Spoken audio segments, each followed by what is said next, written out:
بسم اللہ الرحمن الرحیم۔ السلام علیکم، میرا نام ڈاکٹر سعید آفریدی، کنسلٹنٹ کارڈک سرجن، حمید لطیف ہاسپٹل، لاہور۔ جس طرح کہ پہلی ویڈیوز میں ہم نے ذکر کیا بائی پاس کے بارے میں، بائی پاس کیا ہے، کیسے ہوتا ہے اور اسے بچنے کے کون کون سے طریقے ہیں کہ ہمیں دل کی بیماری نہ ہو، اسی طرح آج کی ویڈیو میں ہم یہ ان مریضوں کے لیے بتائیں گے جن کا بائی پاس ہو گیا ہوا ہے یا ان کا بائی پاس ہونے والا ہے، وہ احتیاطی تدابیر جس کا ہر مریض ہر دفعہ وزٹ پہ ڈاکٹر کے پاس آنے کے بعد پوچھتا ہے۔ اور اس ویڈیو کے بنانے کا مقصد بھی یہی ہے کہ یہ آپ کے پاس رہے اور آپ اس کو بار بار سنیں۔ کسی چیز میں دوبارہ اگر آپ کو کوئی بھول ہو جائے تو آپ اس ویڈیو کو ریپیٹ کر لیں اور آپ کو اس بارے میں دوبارہ علم ہو اور آپ ان سارے احکامات پہ عمل کریں۔ سب سے جو مین چیز ہوتی ہے وہ بائی پاس کے بعد وہ ہے اپنے آپ کو فزیکلی فٹ رکھنا۔ فزیکلی فٹ رکھنے کے لیے ضروری ہے کہ آپ کے پھیپھڑے کھلے ہوئے ہوں، کیونکہ بے ہوشی دینے کے بعد جس طرح باقی سارا جسم سو جاتا ہے اس طرح پھیپھڑے اور ان کے اندر کے جتنے بھی سٹرکچرز ہیں وہ بھی کام نہیں کرتے جس طرح ایک نارمل نیچرل طریقے سے کرتے ہیں۔ تو اس کے لیے ضروری ہے کہ ہر مریض کچھ خاص قسم کے ایکسرسائزز ہیں جو وہ کریں، تو اس کے بعد ان کی لائف بہت جلدی نارمل کی طرف آ جائے گی اور وہ اپنے ڈیلی کے روٹین کے کام یا اپنے آفس کا کام یا بزنس جو ہے وہ سنبھال سکیں گے۔ سب سے پہلے ہم انہی ایکسرسائزز کے بارے میں بات کریں گے۔ جب بھی کسی کا بائی پاس ہوتا ہے سب سے پہلے کام جو ڈاکٹر ان کو کہتا ہے وہ کہتے ہیں کہ آپ لمبے گہرے سانس لینے ہوں اور پھر اس کے بعد کھانسی کرنی ہے اور بلغم باہر نکالنی ہے، کیونکہ جو بے ہوشی کے دوران پھیپھڑوں کے اندر جمع ہو جاتی ہے اس کو نکالنا ضروری ہوتا ہے، ورنہ پھیپھڑے ہمیشہ کے لیے بند رہ جائیں گے۔ اور تیسری چیز ان کو کہتے ہیں کہ اسپیرومیٹر کریں۔ لمبے گہرے سانس لینے کا طریقہ ہے کہ آپ ناک سے لمبا سانس اندر لیں، اس کو تھوڑی دیر کے لیے اندر روکیں اور پھر کچھ دیر کے بعد باہر نکالیں، جیسے یہ ہر گھنٹے بعد آپ 10 منٹ کے لیے آپ کر سکتے ہیں۔ اس سے یہ فائدہ ہوگا کہ آپ کے لنگز کے وہ حصے، آپ کے پھیپھڑوں کے وہ حصے جو بند رہ گئے ہوں وہ آہستہ آہستہ کھل جائیں گے اور اس طرح آپ کو سانس لینے میں مشکلات نہیں ہوں گی اور چلنے پھرنے میں بھی آپ کا سانس نہیں چڑھے گا۔ دوسرا ہے کہ آپ نے کھانسی کرنی ہے، یعنی زبردستی کھانسی کرنی ہے اندر سے اور بلغم کو کوشش کرنا ہے کہ باہر نکال لیں، اسپیڈ آؤٹ کر لیں۔ اور جو بلغم اندر جمع ہوگی اگر وہ ایک دفعہ اندر رہ گئی تو کچھ عرصے تک اس کے بعد پھر وہ نکالنا بہت زیادہ مشکل ہو جاتا ہے، آپ کو ڈبل ایفرٹ بلکہ ٹرپل ایفرٹ کرنی پڑے گی۔ اور تیسری چیز یہ ہے کہ وہ ہم نے اسپیرومیٹر کرنا ہے۔ ہر بائی پاس کے مریض کو اس طرح کا ایک ڈیوائس دیا جاتا ہے جس کو ہم اسپیرومیٹر کہتے ہیں۔ اس کو پکڑ کے اس طرح اس میں اندر کی طرف آپ سانس کھینچتے ہیں اور یہ بولیں اٹھتی ہیں۔ اگر آپ کے سارے پھیپھڑے کمپلیٹ کام کر رہے ہیں، ایک ہیلدی پرسن کرتا ہے تو یہ تینوں کی تینوں بالیں اوپر کی طرف اٹھیں گی۔ اگر ایک بال اٹھتی ہے اس کا مطلب ہے کہ آپ کے 33% پھیپھڑے کام کر رہے ہیں، یہ 2 بال اٹھیں گی تو 65% ہے، اور اگر تینوں اٹھیں گی اس کا مطلب ہے کہ آپ کے لنگ فل کیپیسٹی میں کام کر رہے ہیں۔ لیکن بائی پاس کے مریض یہ بھی ہر گھنٹے کے بعد 10 منٹ کے لیے کریں گے اور اگلے 1-1.5 مہینے تک کریں گے، کیونکہ اگر وہ غافل رہیں گے اس میں اور کوتاہی کریں گے اور اس کو نہیں کریں گے تو پھیپھڑے پھر اپنی اصل حالت میں واپس چلے جاتے ہیں جو آپریشن کے دوران ہوتی ہیں، یعنی وہ بند ہو جاتے ہیں۔ تو یہ ایکسرسائز آپ نے کنٹینیوسلی کرنی ہے، جاری رکھنی ہے ہر گھنٹے بعد جب جب آپ جاگ رہے ہیں، کیونکہ اور کوئی کام تو ہے نہیں۔ کون سا آپ نے دکان پہ جانا ہے یا آپ نے آفس جانا ہے یا آپ نے کاروبار، تو جب آپ فارغ بیٹھے ہوئے ٹی وی دیکھتے ہوئے، اخبار پڑھتے ہوئے یا گھر میں اپنے رشتہ داروں کے ساتھ باتیں کرتے ہوئے یہ بھی 5 منٹ کے لیے کر لیں، 10 منٹ کے لیے۔ اور اس کا طریقہ یہ نہیں ہے کہ آپ نے کنٹینیوس 10 منٹ کے لیے کرنا ہے۔ 3-4 سانسیں اس میں لیں، پھر 3-4 سانسیں نارمل لے لیں، پھر 3-4 سانسیں اس میں اندر لیں، پھر نارمل لیں۔ اس طرح آپ کو تھکاوٹ بھی نہیں ہوگی، سانس بھی نہیں چڑھے گا اور ہمارا جو مقصد ہے وہ بھی پورا ہوگا۔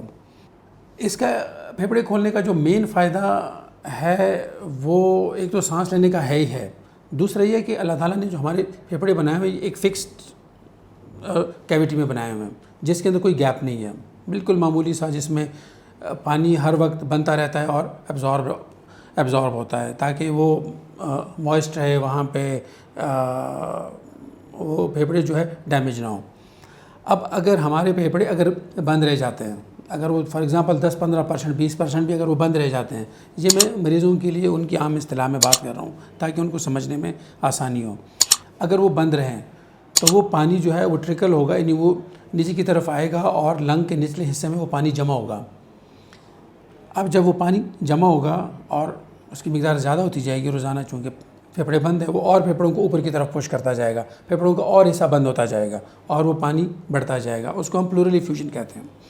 اب اگر وہ پانی بڑھ جاتا ہے، ظاہری بات ہے پانی نے کہیں نہ کہیں تو جانا ہے، نکلنا ہے، تو باقی جسم میں تو کوئی ویک پوائنٹ ہے نہیں. اب جو چھاتی میں بائی پاس کا زخم ہے وہ ویک پوائنٹ ہے. اب اس پانی نے اس زخم کے اندر سے نکلنا ہے. جب وہ اس زخم کے اندر سے نکلے گا وہ پانی، تو جو ہم نے ٹانکے لگائے ہوتے ہیں وہ ہوتے ہیں سیلف ایبزاربیبل ٹانکے ہوتے ہیں، وائکریل ہوتی ہے. جب وہ پانی اس کے اوپر سے گزرتا ہے تو ایک تو اگر انہوں نے 3 مہینے میں جذب ہونا ہے، وہ 5-10 دن میں جذب ہو جاتے ہیں اور ایک گیپ کھل جاتا ہے، زخم اوپن ہو جاتا ہے. اور دوسرا وہ جگہ گیلی رہنے سے وہاں پہ بیکٹیریا گرو کرتے ہیں اور آپ کا زخم خراب ہونا شروع ہو جاتا ہے. پھر بعد میں ہڈی خراب ہونا شروع ہو جاتی ہے اور ایک نہ ختم ہونے والا سلسلہ شروع ہو جاتا ہے. آپ ڈاکٹر کے پاس جائیں گے یا اسپتال میں داخل ہوں گے اور وہ لاکھوں روپے کا علاج ہے جو ہونا ہے، لاکھوں روپے کی ٹیکے لگنے ہیں، اسپتال کے اخراجات الگ، ڈاکٹر بھی خراب ہوتا ہے، مریض بھی خراب ہوتے ہیں، گھر والے بھی خراب ہوتے ہیں. کوئی بھی ڈاکٹر نہیں چاہتا کہ اس کا پیشنٹ زخم کے ساتھ واپس آ جائے. میں بھی نہیں چاہتا اور کوئی بھی نہیں چاہتا. تو ایک تو اپنے پھیپھڑوں کو کھلا رکھنا اسی لیے بھی ضروری ہے.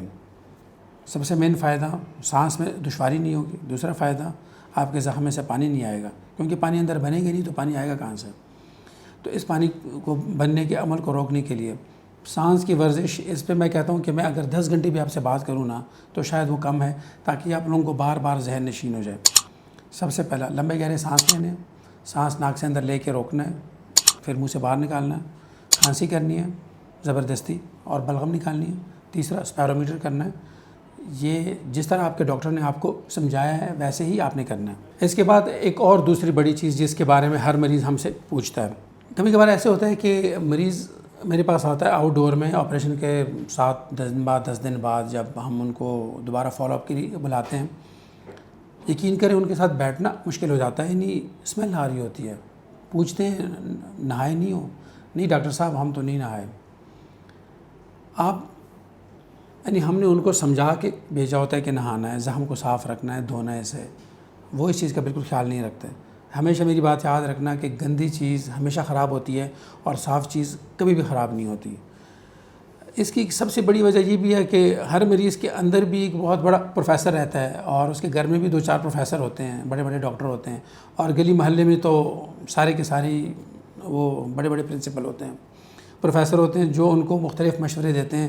نہانا نہیں، زخم کے اندر پانی چلا جائے گا، یہ تو زخم خراب ہو جائے گا، پیپ پڑ جائے گی، اور وہ اس ساری چیز میں وہ اپنے زخم کو خراب کر بیٹھتے ہیں. تو جب آپریشن کے بعد آپ لوگ گھر جاتے ہیں، نہائیں، آپ لوگ روز نہائیں، زخم کو بھی دھوئیں، زخم کو صاف رکھیں اور پوری چھاتی کے اوپر پائیوڈین لگائیں صبح شام نہانے کے بعد. اور نہاتے وقت آپ لوگ جس طرح آپ لوگ کو پانی پسند ہے، نیم گرم پسند ہے، ٹھنڈا پسند ہے، نارمل پسند ہے، اس طرح آپ لوگ نہا سکتے ہیں. عام صابن استعمال کرنا ہے.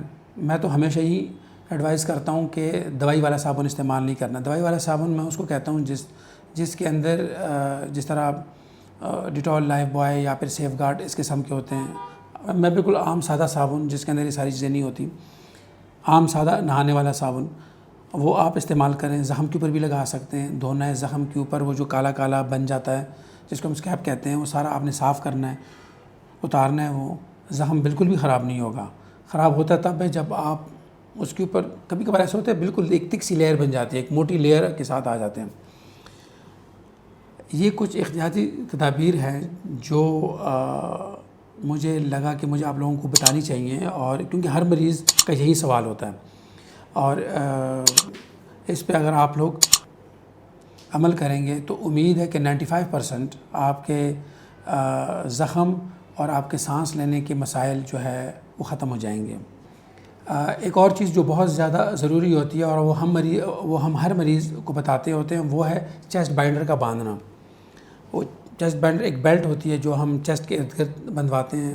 ہر بائی پاس دل کے بائی پاس آپریشن کا مریض جن کا بائی پاس ہو چکا ہے ان کو پتہ ہے، اور جن کا ہونے والا ہے ان کے لیے یہ میں ایک رہنمائی کے طور پہ بتانا چاہتا ہوں کہ چیسٹ بائنڈر ایک تو اپنے سائز کے مطابق لینا ہے، آپ نے چھوٹا یا بڑا نہیں لینا، اس کا کوئی فائدہ نہیں ہوگا۔ جو ہڈی ہوتی ہے سینٹر کی وہ ہم نے اسٹیل کی تاروں سے ٹائٹ کی ہوتی ہے۔ اب اس جگہ پہ ہم لوگ پلستر تو کر نہیں سکتے، تو اگر ہم پلستر نہیں کر سکتے تو پھر اس کو ٹوٹنے سے کیسے ہم نے بچانا ہے؟ اس کے لیے 2 طریقے ہیں، بلکہ 3 طریقے ہیں۔ ایک تو ہے کہ آپ نے چیسٹ بائنڈر آپ نے ٹائٹ باندھنا ہے اور ہر وقت باندھے رکھنا ہے۔ جب کبھی آپ نارمل روٹین میں آرام سے بیٹھے ہوئے ہیں، کوئی کام نہیں کر رہے، چل پھر نہیں رہے، یا آپ نے لیٹنا نہیں ہے، تب آپ 10 15 20 منٹ آدھے گھنٹے کے لیے اتار دیں۔ ادروائز لیٹنے کے لیے، چلنے پھرنے کے لیے چیسٹ بائنڈر آپ نے لازمی باندھنا ہے، اور وہ بھی آپ کے سائز کا ہونا چاہیے۔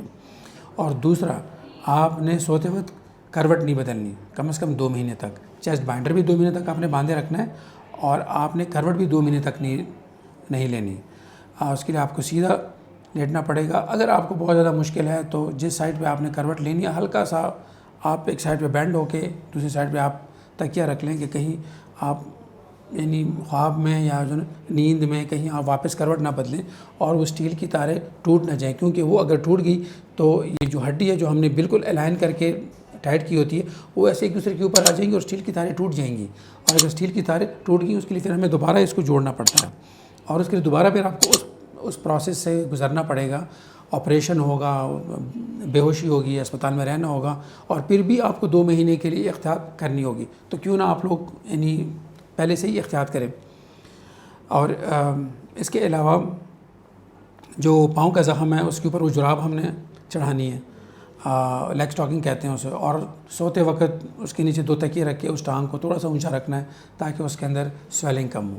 اور تیسرا جو سب سے ضروری کام ہے وہ یہ ہے کہ آپ نے 3 مہینے تک، کم از کم 3 مہینے تک موٹر سائیکل پہ نہیں بیٹھنا۔ آپ موٹر سائیکل نہ چلا سکتے، نہ موٹر سائیکل کے اوپر بیٹھ سکتے ہیں، اور کوشش کریں کہ رکشے کے سفر سے بھی اپنے آپ کو بچائیں، کیونکہ ان دونوں میں جھٹکے لگتے ہیں اور ہڈی کے ٹوٹنے کا اور اسٹیل کی تاروں کے ٹوٹنے کا خطرہ زیادہ ہو جاتا ہے۔ اور موٹر سائیکل سے خدا نہ خواستہ اگر آپ پہلے 2 مہینوں میں کہیں ہلکا سا بھی آپ گر گئے تو یہ آپ کی ہڈی ٹوٹ جائے گی، اور اس کو جوڑنا دوبارہ پھر ایک انتہائی مہنگا اور انتہائی مشکل کام ہے، اور آپ کے لیے انتہائی تکلیف دہ ہوگا۔